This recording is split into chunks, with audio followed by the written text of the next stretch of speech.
दोस्तों कल के मुकाबले में एक अलग रिवेंज थ्रिलर देखने को मिला। कल के मैच में आसानी सफलतापूर्वक आरसीबी 2 रनों से जीत हासिल करती है, लेकिन आसानी से नहीं बोलेंगे इसको, क्योंकि कल के मैच में कुछ अलग ही थ्रिलर, कल अलग ही रिवेंज देखने को मिला। कल के मैच को चेन्नई जीता हुआ मैच भी हार जाती है। चलिए जानते हैं कैसे। तो सबसे पहले बात करते हैं टॉस का। टॉस चेन्नई की टीम टॉस जीत जाती है और कहती है कि हम पहले बॉलिंग फर्स्ट करेंगे, यानी कि चेस करने का फैसला लेती है चेन्नई की टीम। तो सबसे पहले बात करते हैं भाई आरसीबी के बैटिंग के लिए। आरसीबी के बैटिंग के ओपन करते हैं बैथल और कोहली ओपनिंग के लिए आते हैं और क्या ही शानदार पार्टनरशिप निभाते हैं। लेकिन खैर 97 पर एक विकेट गिर जाती है आरसीबी की, लेकिन भाई साहब जो पावर प्ले में स्कोर था आरसीबी का वो एकदम शानदार था। और कल के मैच में जो पार्टनरशिप हुआ था बैथल और कोहली के बीच वो कुछ अलग ही अंदाज में दिख रहे थे और कोहली भी अलग ही पार्टनरशिप निभाए। और कल के मैच में भाई साहब लोग बोल रहे थे कि स्ट्राइक रेट से कम से खेलता है और कल के मैच में 176 का स्ट्राइक रेट से 62 रन बनाए। और जैकब बैथल का जैसे विकेट गिर जाता है उसके बाद देवदूत पाडिक्कल आते हैं, वो भी अच्छा खासा पाई नहीं संभालते। फिर 12 ओवर पर 11.5 ओवर पर कोहली की विकेट गिर जाती है, जो कि 121 रन पर इनका विकेट गिर जाती है। लेकिन 121 रन बना दिए थे 12 ओवर में ही। लेकिन उसके बाद जो गेम पलटा ना भाई, चेन्नई ने जो गेम पलटा मात्र 157 रन ही बना था 18 ओवर में और 5 विकेट गिरी थी आरसीबी की। लेकिन उसके बाद भाई जो ये शक्ति है, दानवी शक्ति आती है, रोमियो शेफर्ड नाम का दानवी शक्ति जो मारता है ना भाई 14 गेंदों में 53 रन।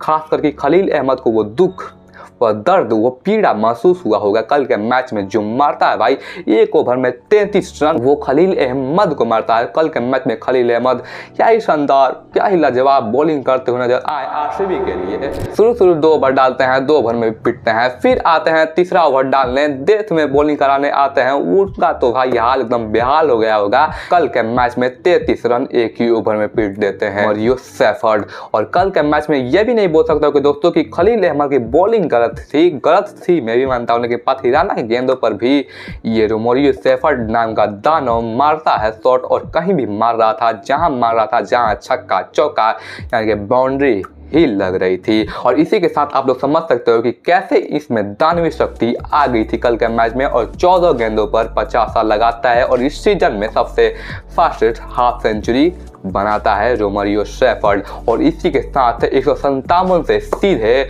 मात्र 2 ओवरों में स्कोर करा देता है 213 का आरसीबी का स्कोर। और भाई साहब आरसीबी ये आसानी से डिफेंड कर लेती इस स्कोर को। मुझे भी लग रहा था, आप लोगों को भी लगा होगा कल के मैच में।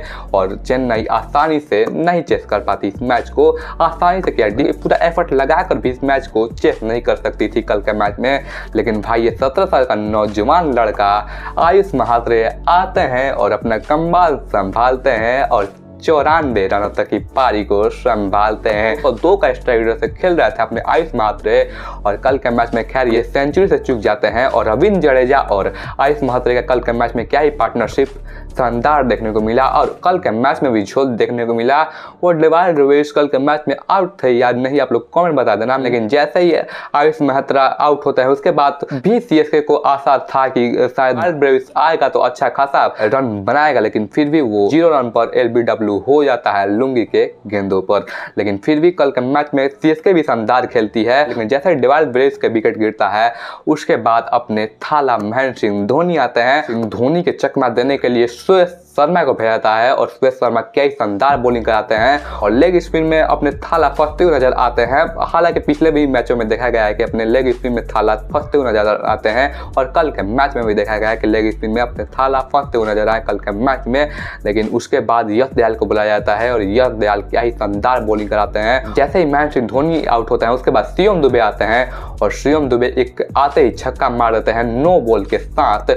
और तब पर भी 9 बॉल के साथ लेकर 3 बॉलों में सिर्फ और सिर्फ 6 रन ही मारना था चेन्नई को। लेकिन तब पर भी ये स्कोर डिफेंड कर लेती है आरसीबी की टीम। और बोल सकते हो कि power of Yash Dayal, power of RCB, power of Virat Kohli के कारण कल के मैच को आरसीबी आसानी से सफलतापूर्वक जीत जाती है। मुझे लगा कि कल के मैच में शायद सुपर ओवर भी देखने को मिले, लेकिन भाई ऐसा नहीं हुआ। फिर वही हुआ जो पहले हुआ था 2024 के आईपीएल का था। और भाई साहब चेन्नई सारे रिकॉर्ड तोड़ते हुए आ रही है, सारे रिकॉर्ड टूट रहा है और आरसीबी ऐसे टीम बन चुकी है जो चेन्नई को लगातार 2 मैचों में हराया है। खैर अपनी चेन्नई की टीम कल के मैच को हार जाती है और सीएसके वालों खैर आप लोग दुखी मत होना है, अगले साल पक्का ट्रॉफी आने वाले चेन्नई में। खैर इस बार तो आरसीबी ट्रॉफी जीत कर ही रहेगी, क्यों आरसीबी वालों कमेंट में बता देना।